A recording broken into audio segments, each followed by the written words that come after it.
Brilliant. Thank you.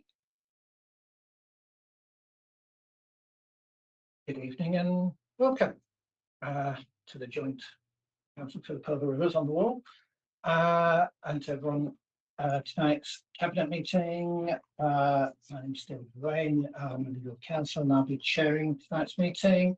And I'm joined in the room by cabinet members and our Democratic Services Officer. If we'd like to start by taking roll call, please. Yes, of course.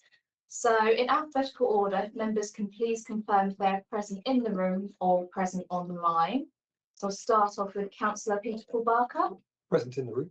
Thank you. Councillor Maggie Philipova Rivers. Present remotely. Thank you.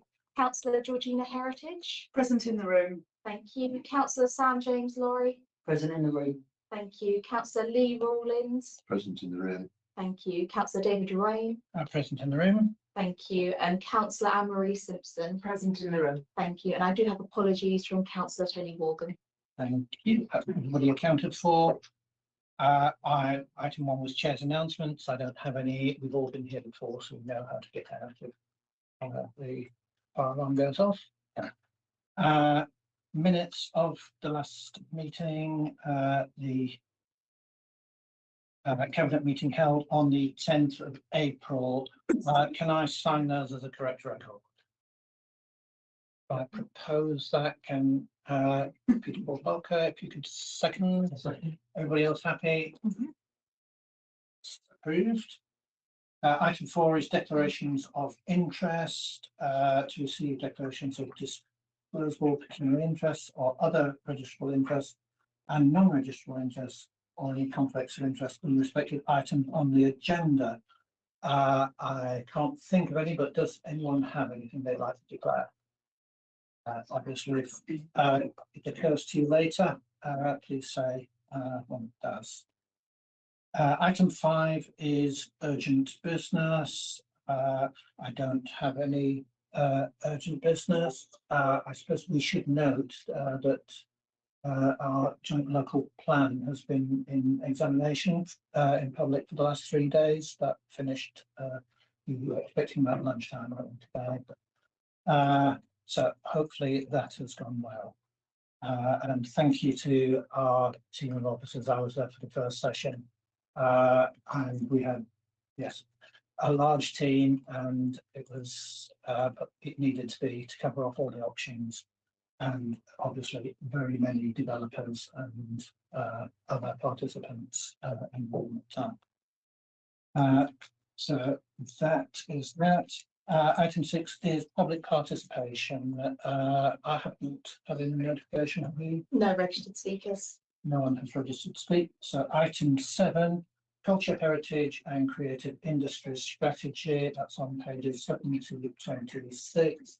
Councillor Heritage, would you like to? I'd love to introduce this. So following our phase 1 action plan, which focused on Cornerstone Arts Centre, I'm now really pleased to present the report for the phase 2 action plan. It still has Cornerstone as its centre, but it also introduces a wider culture, heritage and creative industries strategy, which builds on the progress reported to Cabinet in April this year. The first phase, adopted in February 24, laid the groundwork for improvements at Cornerstone.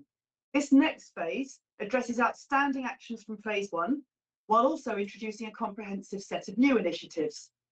These new actions primarily focus on the operational delivery of services at Cornerstone, encompassing capital investments, targeted service reviews, and operational adjustments to enhance service provision moving forward. Some specific examples from the report include operational improvements, strategic alignment of community and cultural assets and integrated working practices for greater efficiency and resilience. It includes financial and commercial activity, which is the review of fees and charges with delegated authority for commercial negotiation to identify further income generation opportunities. It includes user satisfaction, which is ongoing engagement with facility core groups and the establishment of a formal culture forum for feedback and idea exchange. And improvement and innovation, a comprehensive review of food and beverage provision, capital investment for outdoor social areas and the cafe at Cornerstone, and significant SIL-funded building improvements. A key consideration in this plan's development has been the views and ideas of council members gathered through recent discussions.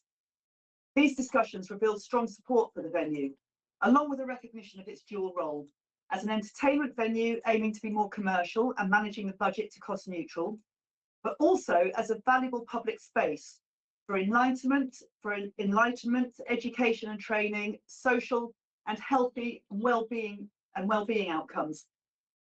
To balance these viewpoints, the action plan employs a balanced scorecard approach.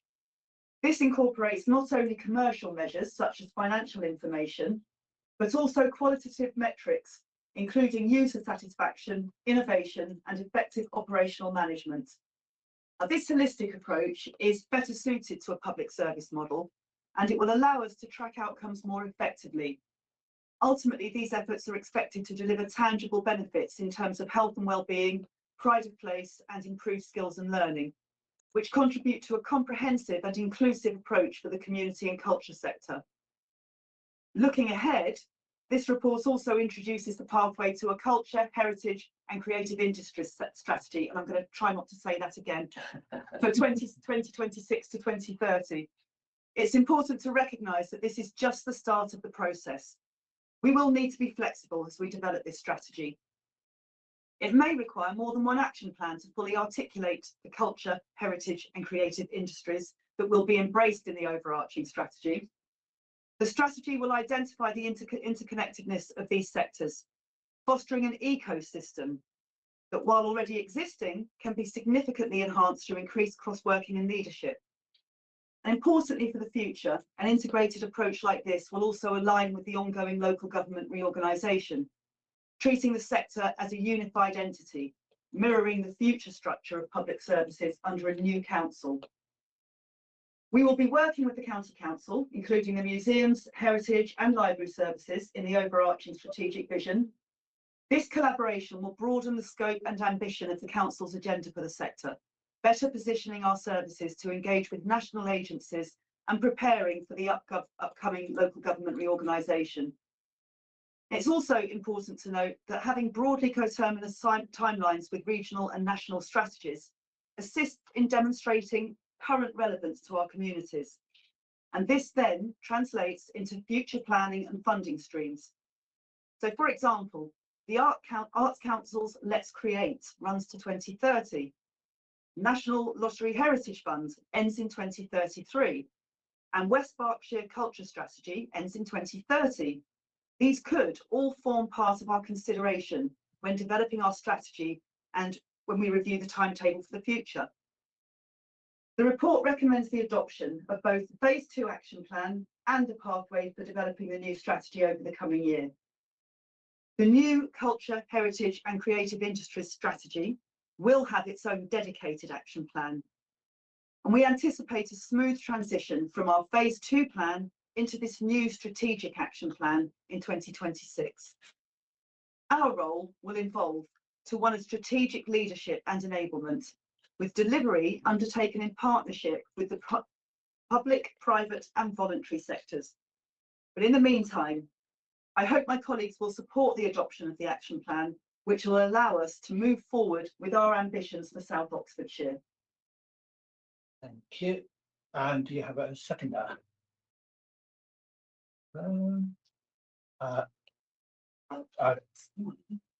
Did you wave at me or should I second?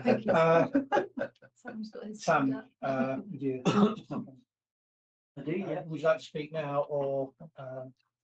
I'll speak now. I think this is fantastically written and done.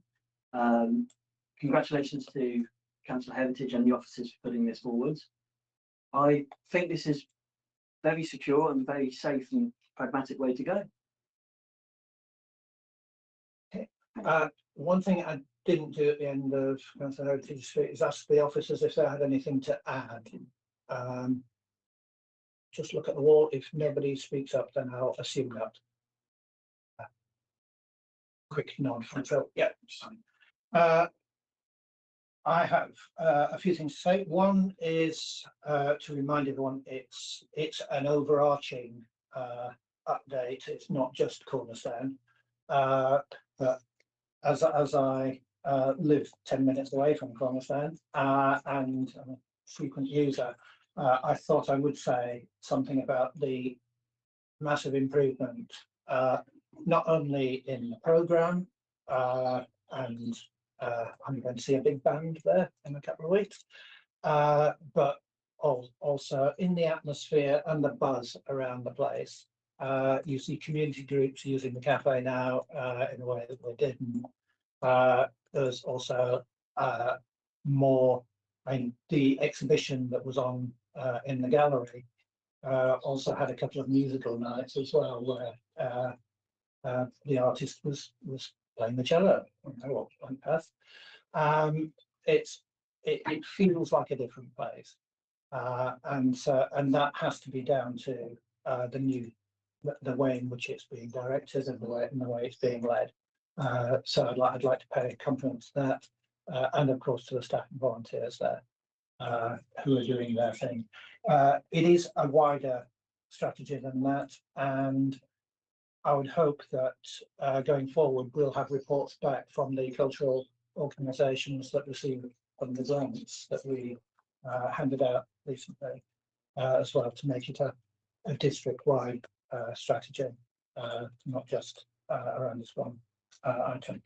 So does anyone else have anything that they'd like to add? Councillor Barker.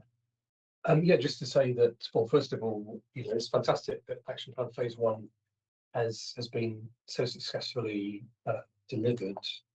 Obviously having an action plan is a major step in itself, but then delivering them is often the difficult part, and so that's fantastic. And then so very happy to support Action Plan Phase 2 and getting that going.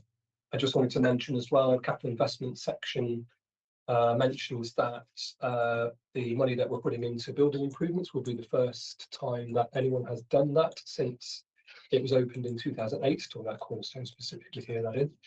And also the decarbonisation investment, which is much wider than Cornerstone, a lot of our legislators as well, but the Cornerstone specifically, that's really going to help reduce operating costs, which is an important part of the puzzle of keeping Cornerstone viable. Thank you. Yes, Councillor Philippa Rivers online. I think we skipped questions. I actually had a question. I was going to be a little bit awkward this time. So in terms of the Phase 2 action plan, I was just wondering on the measures, and I'm really conscious that probably sound a little bit like Councillor Rawlings here, but in terms of the measures of success, it just says that they're identified and are being met. Is there any particular reasons why we didn't want to specify? So, for example, for room utilization, why are we not sticking a figure on that? And that's probably more for officers than more operational, rather than for Councillor Heritage, but whoever would like to take it. It's just out of curiosity. Completely failed as a chair in taking things out of order, but Mr. Barker rather than Councillor Barker is on the other screen. So Phil, would you like to? Yeah, it's a perfectly reasonable question, and we've been looking at some of the metrics and the data that's collected so far, and it's not as comprehensive as we'd like it to be. So we're building baselines and things like that. So when we bring it back in a year's time, you'll see much more comprehensive and sophisticated use of data and the analytics around that, and also future projections. So it's just that we're at the early stages, but I'd expect to see that in future reports. Wonderful. Thank you so much. Councillor Rollins. Just by way of clarification, I think this was said, our interpretation of culture, as indeed was reflected in the minutes last time, includes community and social. We're looking to very much fuel that into the space, and our definition of arts includes crafts, and it says that, and core arts. So it's for everyone. It's not exclusive. I recognise that we need a sustainable financial position and we need ongoing funding, I would like to think that in the way that we're planning, we won't be reliant on Arts Council grants or whatever that can come and sadly sometimes go. But obviously where they can add value and where they can bring something to us, why wouldn't we? It's just that we have to build a model, I think, that tries to be as sustainable as it can on its own merits. The issue about spaces and time slots has been mentioned, and I hope that we will look to provide an offer for all demographic segments so that we can be as broad and inclusive as we possibly can.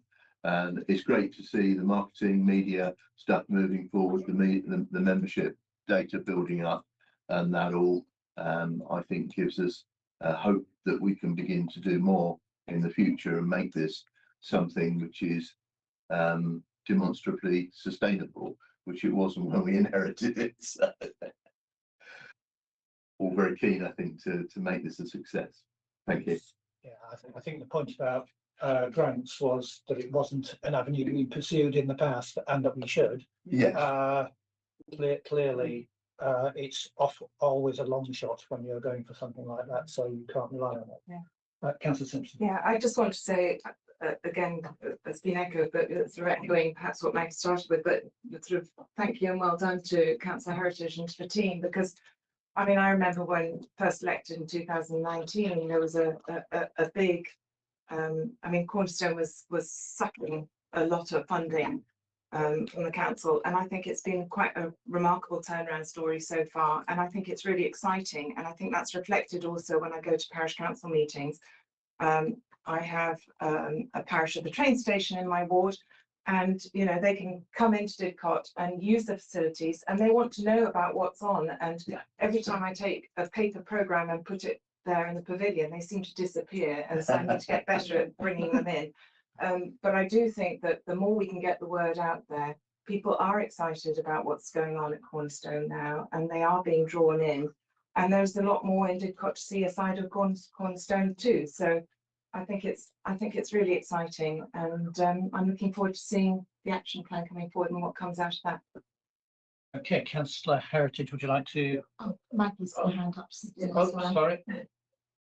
Sorry, I was being really well behaved and I asked a question first and then thought we would go into debate and then I would have another opportunity.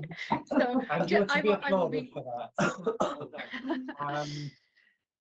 Fire away. Right, so I was the previous cabinet member for this area of work, and this is very close to my heart. And I know that I remember Councillor Owain and at the time Councillor Bennett meeting and trying to put our heads together, thinking about, you know, this very thing that is now happening. And I have to say that it's just really amazing to see, and that with the right skills in Mr. Barker and Daniel Harrison, that we really have been able to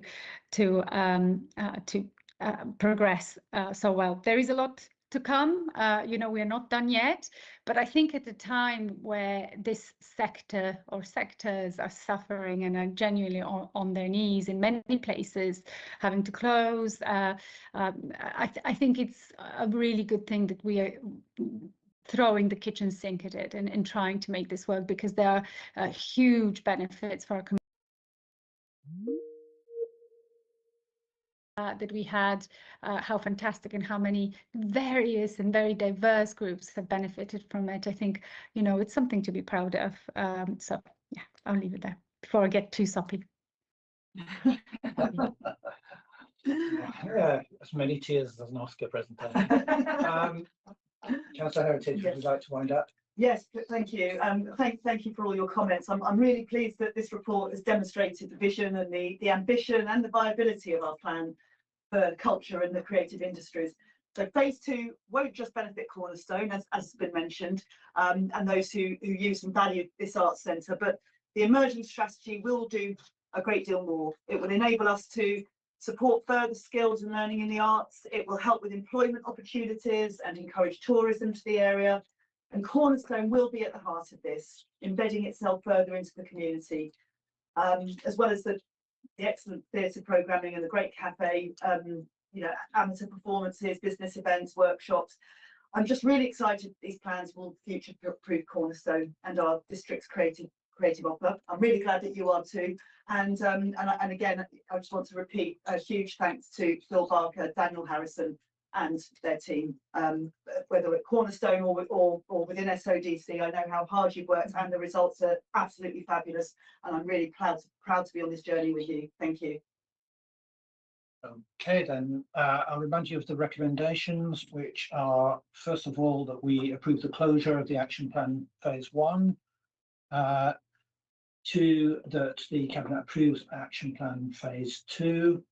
And 3 is that we note the pathway to deliver a strategy which will be brought back to Cabinet following wider public consultation in the summer of next year. Can I see everyone in favour of that?